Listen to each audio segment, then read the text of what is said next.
In episode 63, titled Validate 3PAO Independence and Ethics, we focus on ensuring that your third-party assessment organization, TPAO, remains an objective, credible reviewer rather than an embedded partner with blurred loyalties. Independence is the foundation of any trustworthy assessment. It guarantees that findings reflect control performance, not personal preference or commercial convenience. When independence and ethics are well managed, the entire authorization ecosystem gains integrity. Agencies trust the results, sponsors rely on their accuracy, and assessed entities understand that the verdict came from impartial observation. This episode explains how to confirm and document that independence, not as a one-time box to check, but as a continuing assurance process grounded in transparency, structure, and professional conduct. Begin by understanding what independence actually means in the context of assessment. A truly independent TPA performs no design, implementation, or managed services for the system under review. The same company cannot help build or operate controls and then audit them for compliance. That would be assessing its own work. Independence also excludes indirect influence, such as providing advisory retainers or tool management services that shape daily configurations. The standard is simple. The assessor's financial and operational interests must not depend on the outcome of the evaluation. Independence ensures that assessments measure the system's control effectiveness, not the assessor's past advice or contractual obligations. Require formal conflict of interest disclosures and annual independence attestations from the assessment organization. These attestations should describe the company's ownership structure, other business lines, and any financial relationships with the assessed entity or its key suppliers. The attestation also should confirm that compensation for assessment staff is not tied to consulting or sales outcomes. Keep these documents on file, review them at least annually, and include them in your audit readiness packages. When conflicts emerge, shared parent companies, subcontracting overlaps, or mergers, record the details and the mitigation steps taken, such as substituting assessors or excluding specific personnel. Transparency protects everyone involved and maintains confidence in the results. Verify that the TPAO's organizational structure clearly separates consulting and assessment activities. This separation should appear in formal governance documents, not just verbal assurances. Assessors should report through a chain distinct from any advisory or implementation divisions. Shared branding is acceptable, shared decision-making is not. If the same legal entity houses both practices, insist on documented firewalls, segregated staff, accounting, data storage, and leadership oversight. During planning, review the structure chart with the TPAO's management and record in your engagement notes that assessment and consulting remain organizationally distinct. Separation is how independence survives in real business environments where lines can blur under pressure. Evaluate individual staff assignments for potential relationships with the assessed entity. Independence at the corporate level can still be compromised by personal familiarity, prior employment, or consulting engagements by individual team members. Before onboarding assessors, request disclosure of prior roles with the system or organization under review. If a team member has helped design or implement major components in the past 2 years, reassign them or limit their scope to non-overlapping areas.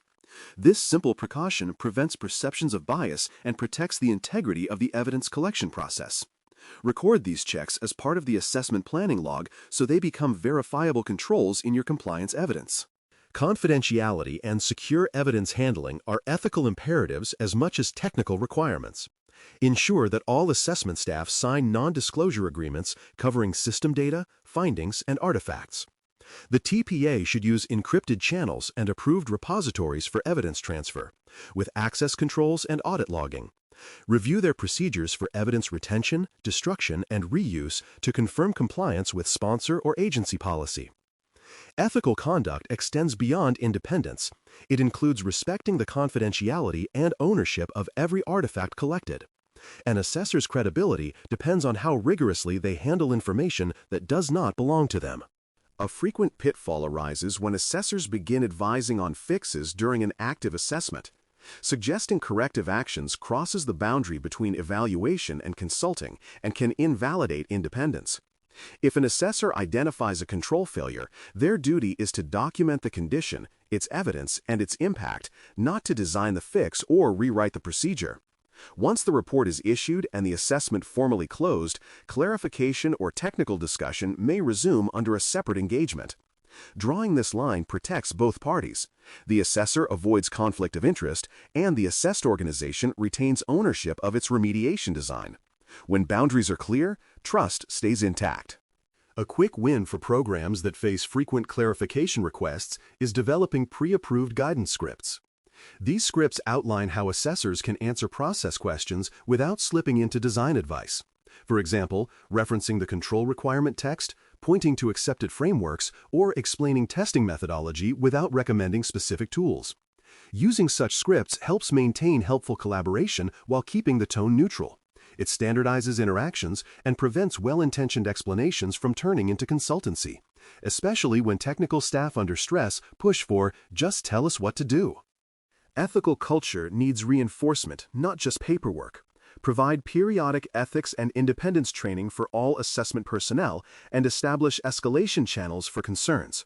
Training should cover confidentiality, conflict of interest scenarios, and real-world dilemmas where independence might be challenged. Escalation channels must allow assessors and clients alike to report issues without retaliation.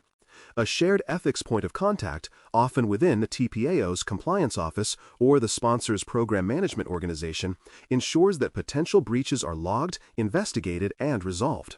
Regular reinforcement makes independence a lived value rather than a slogan. Rotation of personnel is another subtle but effective safeguard. When the same assessor teams evaluate the same system year after year, familiarity can erode objectivity, and patterns of comfort may dull critical analysis. Implement a rotation policy that introduces fresh reviewers or peer spot checks periodically. Keep a small core of institutional knowledge for continuity, but rotate leads or technical specialists every few cycles. Rotation reduces unconscious bias and brings new perspectives to evidence review, catching weaknesses that routine eyes might miss. Record independence checks explicitly in planning documents and even in daily stand-ups during the assessment cycle. At kickoff, confirm that no new relationships or constraints have emerged.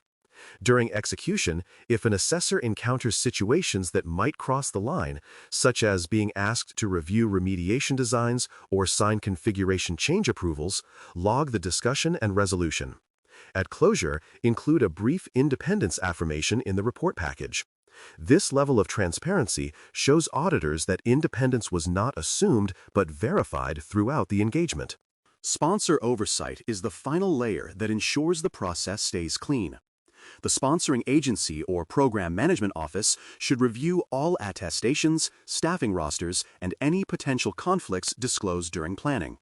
Sponsors can require corrective actions, such as substituting team members or requesting an external ethics review when situations appear borderline.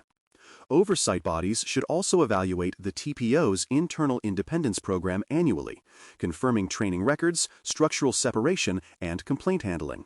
Independence monitoring is not about distrust. It is how professional trust is maintained systematically across cycles. A simple mini-review at the midpoint of any assessment keeps focus where it belongs. Disclose, separate, train, rotate, document, oversee. Disclose conflicts early and update as conditions change. Separate consulting and assessment functions visibly. Train staff to recognize and handle ethical dilemmas. Rotate personnel to refresh objectivity. Document every check so independence is demonstrable. Oversee continuously through sponsor review and recorded attestations. This 6-word rhythm turns independence from an assumption into an auditable control. In conclusion, validating TPAO independence and ethics safeguards the credibility of every assessment, report, and authorization decision that follows. By enforcing clear separations, collecting attestations, maintaining transparent oversight, and fostering an ethical culture, you ensure that evaluations remain trustworthy and defensible under scrutiny. Independence verified means your assurance chain holds strong from assessor to agency. The next action is procedural and permanent. Archive all independence attestations and conflict of interest disclosures securely alongside assessment artifacts, so they are ready for reuse and review. When documentation and discipline coexist, Confidence in your assessments becomes confidence in your program itself. Thanks for listening. For more audio courses, daily newsletters, and more, please visit baremetalcyber.com.